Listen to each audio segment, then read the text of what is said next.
నేను వచ్చి నీకు ముద్దు పెట్టాలా? అప్పుడే మాట్లాడతావా నాతో? లేకపోతే మాట్లాడవా? ఎందుకు అలిగావు నా మీద? కట్టిఫా సారీ చెప్పా కదా కన్నయ్య.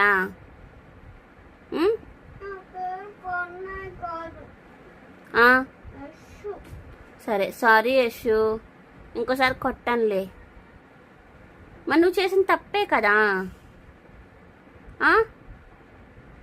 యశమ్మా, నువ్వు చేసిన తప్పా కాదా? మరి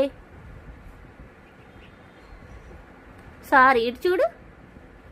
సారీ అమ్మా, సారీ. సారీ మాట్లాడతావు ఇప్పుడు? మాట్లాడతా? మాట్లాడవా? ఎవరితో మాట్లాడవా?